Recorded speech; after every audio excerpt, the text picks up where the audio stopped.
మసీదు ఘటన డిసెంబర్ 6, 1992 మనందరికీ తెలిసిందే. అయితే ఈ డిసెంబర్ 6ని పురస్కరించుకొని దేశవ్యాప్తంగా ఎలాంటి ఇబ్బందులు లేకుండా కేంద్రం చర్యలు తీసుకుంటోంది, రాష్ట్ర ప్రభుత్వాలు చర్యలు తీసుకుంటుంటే పశ్చిమ బెంగాల్లో మాత్రం బాబ్రీ మసీదు వివాదం ముదురుతోంది. ముర్షిదాబాద్లో మసీదు నిర్మాణానికి శంకుస్థాపన జరిగింది. బాబ్రీ మసీదు లాంటి మరొక మసీదు నిర్మాణానికి అక్కడ శంకుస్థాపన జరిగింది. మసీదు కోసం భూమి పూజ చేశాడు ఒక ఎమ్మెల్యే హుమాయూన్ కబీర్. ఇతను టీఎంసీ నుంచి రీసెంట్గా సస్పెండ్ అయ్యాడు. ఈ అంశానికి సంబంధించి అక్కడ యాక్షన్ తీసుకున్నట్లుగా తెలుస్తోంది. అతనే ఈ బాబ్రీ మసీదును పోలినటువంటి మరొక మసీదుని బాబ్రీ మసీదు ఘటన జరిగిన రోజునే పశ్చిమ బెంగాల్లో ప్రారంభించాడు.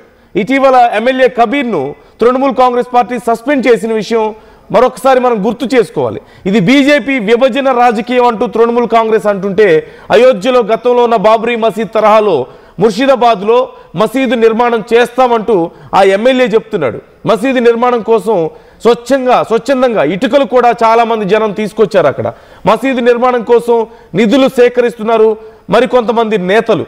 మొత్తం మీద ఇప్పుడు వెస్ట్ బెంగాల్లో పరిస్థితి చాలా ఉద్రిక్తంగా ఉంది. రాజకీయంగా ఈ అంశం చాలా గందరగోళాన్ని సృష్టిస్తోంది. దేశవ్యాప్తంగా మరొకసారి కమ్యూనల్ అప్పుడు జరిగినటువంటి బాబ్రీ మసీదు ఘటనను గుర్తు చేస్తూనే మరొకసారి కమ్యూనల్ సెన్సిబిలిటీస్ని కూడా ఇక్కడ గుర్తు చేస్తోంది ప్రజలకి. ప్రజల మధ్యలో ఈ విషయాన్ని మరింత చర్చకు దారి తీసేలా చేస్తోంది. మనందరికీ తెలిసిందే బాబ్రీ మసీదు ఘటనకు సంబంధించి. ఇప్పుడు ప్రత్యేకంగా ఆ విషయం అవసరం లేదు. కానీ పశ్చిమ బెంగాల్లో ఒక టీఎంసీ ఎమ్మెల్యే అక్కడ ముర్షిదాబాద్ అనేటువంటి ప్రాంతంలో బాబ్రీ మసీదును పోలినటువంటి ఒక మసీదును కట్టడానికి నిర్ణయం తీసుకున్నాడు. పెద్ద ఎత్తున పిలుపునిచ్చాడు. ఇదే సమయంలో హుమాయూన్ కబీర్ అతని పేరు. ఆ సమయంలో ఇప్పుడు ఈ విషయానికి సంబంధించి బీజేపీ పెద్ద ఎత్తున విమర్శలు చేస్తోంది. అలాగే కమ్యూనల్ వైలెన్స్కి ఎక్కడ దారి తీస్తుందో అన్న భయంలో చాలామంది ఆందోళన వ్యక్తం చేశారు. ఈ నేపథ్యంలో తృణమూల్ కాంగ్రెస్ అతన్ని, అంటే మమతా బెనర్జీ పార్టీ, అక్కడ అతన్ని సస్పెండ్ చేసింది పార్టీ నుంచి. కాకపోతే ఇక్కడ ఒక డ్రామా జరుగుతోంది అంటూ బీజేపీ ఆరోపిస్తుంది. ఎందుకు తృణమూల్ కాంగ్రెస్ కావాలనే ఈ విషయంలో రెచ్చగొడుతోంది ఆ ఎమ్మెల్యేని. ఆ ఎమ్మెల్యే అంత ధైర్యంగా వెళ్ళి ఎలా చేస్తాడు ఇదంతా అని చెప్పి బీజేపీ అడుగుతోంది. అదిగో మీరు ఆ స్కానర్స్ కూడా చూస్తున్నారు. డొనేషన్స్ కోసం పెద్ద ఎత్తున కొన్ని వేల మంది ఈ కార్యక్రమంలో పాల్గొన్నారు. ఎన్ని వేల మంది అనడానికి ఒక ఎగ్జాంపుల్, అక్కడ 7 క్యాటరింగ్ కంపెనీస్కి షాహీ బిర్యానీ వీళ్ళందరికీ వండమని చెప్పేసి ఒక కాంట్రాక్ట్ ఇచ్చారట. ఎంతమందికి వండారంటే ఆ బిర్యానీ 40,000 మంది అతిథులు, 20,000 మంది అక్కడ స్థానికంగా ఉండేటువంటి రెసిడెంట్స్, అంటే ఆ ప్రాంతానికి సంబంధించిన వాళ్ళు. అంటే బయట నుంచి వచ్చిన వాళ్ళు ఒక 40,000 మంది, స్థానికులు ఒక 20,000 మంది, అంటే 60,000 మందికి బిర్యానీ వండించారు. షాహీ బిర్యానీ అక్కడ వచ్చే వాళ్ళందరికీ ఫుడ్ పెట్టడం కోసం. దానికోసం అయిన ఖర్చు కేవలం బిర్యానీకే 30 లక్షల రూపాయలు ఖర్చు అయిందట. అండ్ 70 లక్షల రూపాయలు ఈ మొత్తం ఈవెంట్ నిర్వహించడానికి అయింది. ఇదంతా ఒక ఎత్తు అయితే, ఆ కార్యక్రమంలో పాల్గొన్న వాళ్ళు చాలామంది ఇటుకలు మోసుకుంటూ వచ్చారు. అంటే ఒక్కొక్కరు ఒక్కొక్క ఇటుకను కాంట్రిబ్యూట్ చేశారు. అదిగో మీరు చూస్తున్నారు స్క్రీన్లో. చాలామంది ఆ ఇటుకలు తమ డబ్బులతో కొని ఎంత వాళ్ళకు తోచినంత డబ్బులు కాంట్రిబ్యూట్ చేసి, కొంతమంది అక్కడ స్కానర్ని ఉపయోగించి, ఆ క్యూఆర్ కోడ్ కూడా మీకు కనిపిస్తుంది స్క్రీన్లో, ఆ క్యూఆర్ కోడ్ను ఉపయోగించి వాటికి డబ్బులు పే చేయడం ద్వారా ఇటుకల్ని కాంట్రిబ్యూట్ చేశారు. ఇదంతా చూస్తుంటే మీకు ఏమనిపిస్తుంది? గతంలో రామ మందిర నిర్మాణ సమయంలో కూడా ఇదే ప్రాసెస్ జరిగింది. మీరు ఒకసారి గుర్తు చేసుకుంటే దేశంలోని అన్ని ప్రాంతాల నుంచి చాలామంది రామ మందిరానికి ఇలాగే కాంట్రిబ్యూట్ చేశారు. సో సిమిలర్గా జరుగుతుంది. At the same time same Babri మసీదు లాంటి మసీదుని అక్కడ నిర్మించబోతున్నాడు ఆ ఎమ్మెల్యే హుమాయూన్ కబీర్. అందులోనూ ఇక్కడ మరొక ముఖ్యమైన విషయం, ఈ ముర్షిదాబాద్ అనేటువంటి ప్రాంతం గతంలో ఆ ప్రాంతంలో కొన్ని అల్లర్లు జరిగాయి. అట్ ది సేమ్ టైం కేంద్రం తీసుకొచ్చినటువంటి ఈ వక్ఫ్ బిల్లుకి వ్యతిరేకంగా జరిగినటువంటి ప్రొటెస్టుల్లో అక్కడ చాలా వైలెంట్ ప్రొటెస్టులు జరగడం, పోలీసులు చర్యలు తీసుకున్న సందర్భంలో 5 ప్రాణాలు కోల్పోయారు. ఆల్రెడీ అనేక మంది గాయపడ్డారు. ఏప్రిల్లో ఈ ఘటన జరగడాన్ని మనం చూసాం. ఇంతలోనే మళ్ళీ ఇలాంటి చాలా సెన్సిబుల్ విషయంలో ఇంత పెద్ద గందరగోళం జరుగుతుంది. సో అందులోనూ ఇప్పుడు ఇక్కడ నిర్వహిస్తున్నటువంటి కమిటీ, ఈ కార్యక్రమాన్ని నిర్వహిస్తున్నటువంటి కమిటీ 3000 మంది వాలంటీర్స్ను కూడా పెట్టారు. అక్కడ ఎలాంటి జనం మధ్యలో ఇబ్బందులు లేకుండా, తోపులాటలు జరగకుండా ఉండే విధంగా. At the same time NH 12 దగ్గర జరిగింది, నేషనల్ హైవే 12 దగ్గర ఈ కార్యక్రమం అంతా జరిగింది ఆ ప్రాంతంలో. కాబట్టి ఆ ప్రాంతంలో వచ్చిపోయే వాళ్ళతో ఏ ఇబ్బందులు లేకుండా 3000 మంది వాలంటీర్స్ను కూడా ఈ కార్యక్రమం కోసం పెట్టారు. పెద్ద ఎత్తున అక్కడ స్లోగన్స్ చేశారు. నరాయి తక్బీర్, అల్లాహు అక్బర్ అంటూ పెద్ద ఎత్తున స్లోగన్స్ వాళ్ళందరూ ఇస్తూ వచ్చారు. అలాగే సౌదీ అరేబియా నుంచి కొంతమంది ప్రీస్ట్స్ అంటారు వాళ్ళని, ప్రీస్ట్స్ ఆర్ రిలీజియస్ లీడర్స్ అనొచ్చు. మీరు స్క్రీన్లో చూస్తున్నారు, ఆ ఫోటోలో మీరు చూడొచ్చు. సౌదీ అరేబియా నుంచి, అక్కడి నుంచి కొంతమంది లీడర్స్ కూడా వచ్చి కొన్ని ప్రార్థనలు కూడా చేసినట్లుగా తెలుస్తోంది. సో ఇప్పుడు ఈ విషయం, వెస్ట్ బెంగాల్లో జరుగుతున్నటువంటి ఈ విషయం కమ్యూనల్గా, అంటే మతపరమైనటువంటి విషయాలని మరొకసారి ప్రజల మధ్యలో చర్చకు తీసుకొచ్చింది. బాబ్రీ మసీద్ అంశాన్ని చర్చకు తీసుకొచ్చింది, చాలా సెన్సిబుల్ అయింది. అయితే ఈ విషయంలో చాలామంది కోర్టుకు కూడా వెళ్ళారు. ఈ నేపథ్యంలో కలకత్తా హైకోర్టులో కొన్ని పిటిషన్స్ వస్తే కలకత్తా హైకోర్టు మేము ఈ విషయంలో ఇన్వాల్వ్ అవ్వం, ఈ విషయంలో ప్రభుత్వం చూసుకోండి, మేము ఇన్వాల్వ్ అయ్యే విషయం కాదు, కమ్యూనల్ మ్యాటర్ ఇది, మేము ఇన్వాల్వ్ అవ్వం, మా పరిధిలోకి ఇప్పుడే రాదు ఈ విషయం అని చెప్పి క్లియర్గా చెప్పింది. అలాగే మమతా బెనర్జీ గవర్నమెంట్కి కొన్ని ఆర్డర్స్ పాస్ చేసింది, లా అండ్ ఆర్డర్ విషయంలో ఎలాంటి సమస్యలు లేకుండా చూసుకోవాలి అంటూ కూడా చెప్పింది. సో ఈ స్టోరీ అంతా ఒక ఎత్తు అయితే, బీజేపీ ఇప్పుడు ఈ విషయంలో చాలా తీవ్రమైనటువంటి విమర్శలు చేస్తుంది. ముస్లిం ఓట్ల కోసం మమతా బెనర్జీ ప్రభుత్వం ఆడుతున్నటువంటి, పార్టీ ఆడుతున్నటువంటి డ్రామాగా వాళ్ళు చెప్తున్నారు. రాజా సింగ్ ఈ విషయంలో మాట్లాడారు. బీజేపీ కీలక నాయకులందరూ చాలా సీరియస్గా రెస్పాండ్ అవుతున్నారు. రాజా సింగ్ ఇప్పటికే ఈ విషయంలో రెస్పాండ్ అయ్యారు. రాజా సింగ్ ఏమన్నారో చూద్దాం. ముర్షిదాబాద్ ఆ ప్రాంతంలో హుమాయూ ఒక వ్యక్తి ఉన్నాడు, టిఎంసి లీడర్ అయిన. బాబరీ పేరు పైన ఒక మస్జిద్ నేను కూడా చాలా పెద్ద ఎత్తున కడతా అని ఇవాళ భూమి పూజ చేయనికి ఆయన ప్లాన్ చేసిండు. నేను మన రామభక్తులకి చెప్పేది ఒక్కటే, బాబరీ మస్జిద్ ఏ విధంగా అయోధ్యలో ప్రతి ఒక్క రామ భక్తులు కలిసిమెలిసి బాబరీ మస్జిద్ని ధ్వంసం చేసినారు కదా, అదేవిధంగా బంగాల్లో ఒకవేళ బాబరీ మస్జిద్ ఈయన పూర్తిగా 3 yearsలో కడతా అంటున్నాయినా, ఒకవేళ 3 yearsలో బాబరీ మస్జిద్ మొత్తం కట్టేస్తే బంగాల్ రామ భక్తులు సహా యావత్ రామ భక్తులు యావత్ భారతదేశం నుంచి బంగాల్లో పోయి ముర్షిదాబాద్లో అదే బాబరీ మస్జిద్ కూడా కూల్చివేస్తాం. బంగాల్ రామ భక్తులు ఎట్లాంటి కూడా భయపడే అవసరం లేదు. ఎందుకంటే ఇవాళ బంగాల్లో గవర్నమెంట్ ఎవరిది మీ అందరికీ తెలుసు.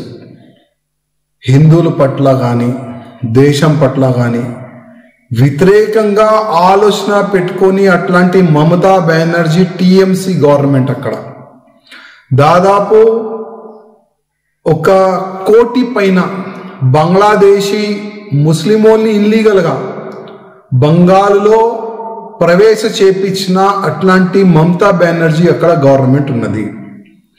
ఎవరిది గవర్నమెంట్ ఉంటే వాళ్ళది రాజ్యం మీ అందరికీ తెలుసు. అందుకోసం భయపడే అవసరం లేదు. వచ్చే సమయంలో ఏ రోజు బంగాల్లో కాషాయ గవర్నమెంట్ వచ్చిన తర్వాత నేను మీకు హామీ ఇస్తున్నాను, మీరైతే రెడీ ఉంటారు, కానీ యావత్ భారతదేశం నుంచి రామ భక్తులకి నేను బంగాలు ముషీరాబాద్లో తీసుకొని వస్తాను. మీరు మనము కలిసి ఏ విధంగా అయోధ్యలో బాబరీ మస్జిద్ని కూల్చివేసినారు కదా, అదేవిధంగా బంగాల్లో తయారైతున్న అదే బాబరీ మస్జిద్ కూడా మనం అందరం కలిసిమెలిసి డిమాలిష్ చేస్తాం. జై శ్రీరామ్. రాజా సింగ్ మాట్లాడుతున్న మాటలు మీరు అందరూ చూస్తున్నారు. ఒకవేళ గనక ఇప్పుడు వెస్ట్ బెంగాల్లో బాబ్రీ మసీదును పోలిన మసీదును అక్కడ నిర్మిస్తే, గతంలో ఎలాగైతే బాబ్రీ మసీదును కూల్చివేశారో ఇప్పుడు కూడా అలాగే ఆ మసీదును కూల్చివేస్తారు. బెంగాల్లో ఉన్నటువంటి రామ భక్తులందరూ కలిసి ఆ మసీదుని ఖచ్చితంగా కూల్చివేస్తారు, మేమందరం కలిసి వెళ్తాం అంటూ రాజా సింగ్ బహిరంగంగా ఒక ప్రకటన చేస్తున్నారు. ఇది ఖచ్చితంగా చాలా సీరియస్ మ్యాటర్గా టర్న్ అవుతున్నటువంటి పరిస్థితి కనిపిస్తుంది. మరొకసారి బాబ్రీ మసీద్ అంశం చాలా పెద్ద చర్చ జరుగుతున్నటువంటి పరిస్థితి కనిపిస్తుంది. ఆ రోజుల్ని మరొకసారి గుర్తు చేస్తుంది. అప్పుడు జరిగినటువంటి ఆ మొత్తం ఆ గొడవని మరొకసారి గుర్తు చేస్తుంది. It's very much sensible. ఇప్పటికే ఈ విషయంలో బీజేపీ అలాగే వెస్ట్ బెంగాల్లో మమతా బెనర్జీ పార్టీ మధ్యలో పెద్ద ఎత్తున దేశవ్యాప్తంగా బీజేపీ నాయకులందరూ ఈ విషయంలో చాలా సీరియస్ అవుతున్నారు. ముస్లింల ఓట్లను పోలరైజ్ చేయడం కోసం వాళ్ళ ఎమ్మెల్యేని సస్పెండ్ చేసినట్లుగా చేసి ఇదంతా డ్రామా ఆడిస్తున్నారు అని చెప్పేసి మమతా బెనర్జీ మీద విమర్శలు చేస్తున్నారు. ఆ ప్రాంతం అంతా కూడా ముస్లిం మెజారిటీ ఉండేటువంటి ప్రాంతం, ముర్షిదాబాద్ ప్రాంతం. ఆ ప్రాంతంలో అప్రాక్సిమేట్లీ 67% ముస్లిమ్స్ ఉంటారు. అలాగే గతంలో వక్ఫ్ బిల్ సందర్భంలో కూడా అక్కడ పెద్ద ఎత్తున గొడవలు జరిగాయి. 5 ప్రాణాలు కోల్పోయారు, ఎంతోమంది గాయపడ్డారు.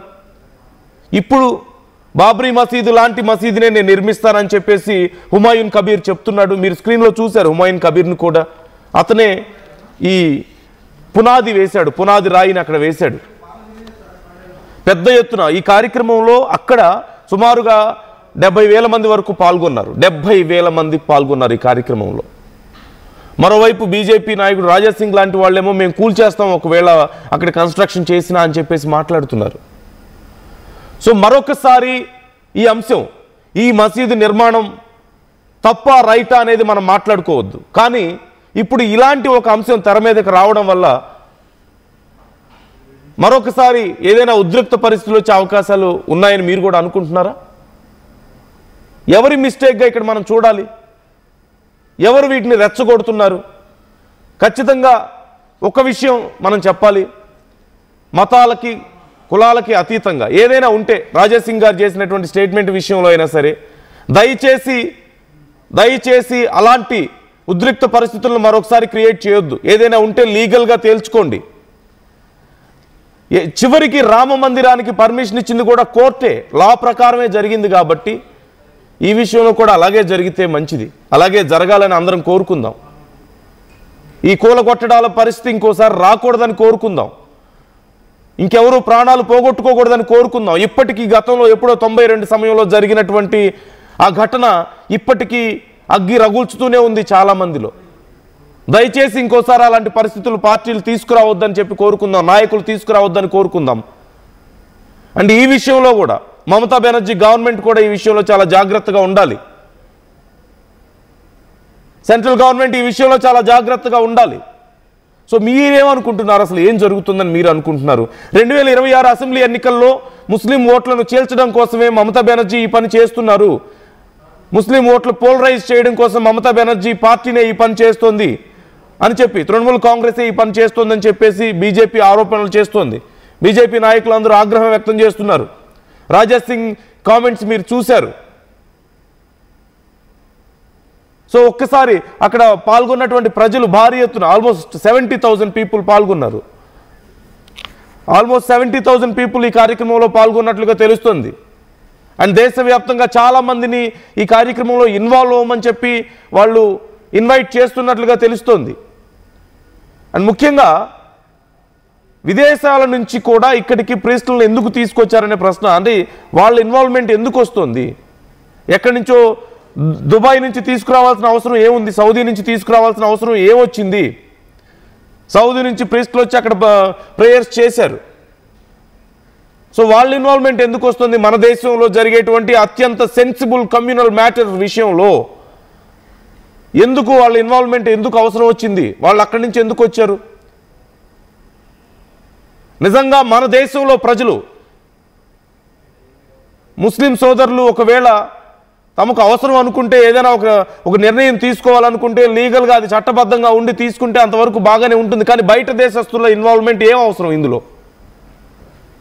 రాజా సింగ్ గారు మరి ఎందుకు ఇంత కాంట్రవర్షియల్గా లేదంటే ఇంత వివాదాస్పదమైన మాటలు ఎందుకు మాట్లాడుతున్నారు? ఖచ్చితంగా ఆయన మాటలు అందరి మాటలు అవ్వవు. ఇక్కడ మనం ఖచ్చితంగా ఈ విషయాన్ని గుర్తుపెట్టుకోవాలి. బీజేపీ నాయకులు ఇదంతా రాజకీయ పొలిటికల్ స్టంట్గా చెప్తున్నారు.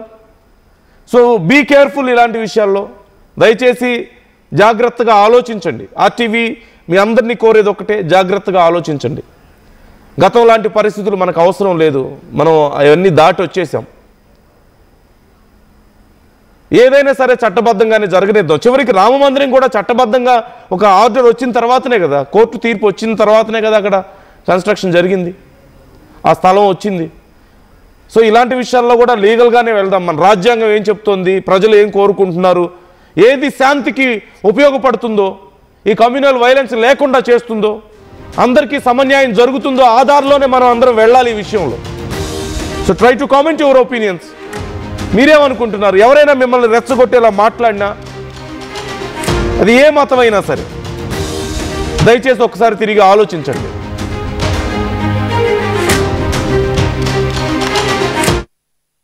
ఒకప్పుడు హైటెక్ సిటీ దగ్గర తక్కువ ధరలో ప్లాట్లు కొనుక్కుని బాగుపడ్డారు. తర్వాత ఓఆర్ఆర్ దగ్గర, ఇప్పుడు అవకాశం త్రిబుల్ ఆర్ దగ్గర వచ్చింది. ఇప్పుడు షాద్ నగర్ వైపు ఉన్న స్వర్గసీమ వెంచర్ లో ప్లాట్ల పండగ వచ్చింది. నూతన వెంచర్ అమేయ రూపంలో అప్రూవ్డ్ ప్లాట్లు, రిసార్ట్ ఫెసిలిటీ, రీజనబుల్ ప్రైస్. ఒక్కసారి ఫ్యామిలీతో విజిట్ చేసి మంచి నిర్ణయం తీసుకోండి. స్వర్గసీమ వారి నూతన వెంచర్ అమేయ. నగల సామ్రాజ్యం పెద్దది, మన వేడుకల్లో నగల పాత్ర పెద్దది. నగల్లో మన సంప్రదాయం అది పెద్దది. అదే విధంగా నగలు కొనేటప్పుడు మీ సేవింగ్స్ కూడా ఇకపై పెద్దగా ఉంటుంది. అన్ని నగల తరుగును ముందు కన్నా ఇంకా తగ్గించాం. ఈ తక్కువ తరుగును చూస్తే వెంటనే నగలు కొనేస్తారు. డైమండ్ జ్యువెలరీ ధరలు కూడా పెద్ద లెవెల్లో తగ్గించాం. ఇకపై అందరూ డైమండ్ జ్యువెలరీ కొనుక్కోవచ్చు. ఏ ఆఫర్లోనూ పక్కదారి పట్టకండి. ఇక్కడికొచ్చి కంపేర్ చేస్తేనే తెలుస్తుంది మీకు ఎంత పెద్దగా డబ్బులు ఆదా అవుతుందో అని. ఈ తరుగు కన్నా ఎక్కువ ఇస్తే మీరు కష్టపడి సంపాదించిన డబ్బు వృధా చేసినట్టే.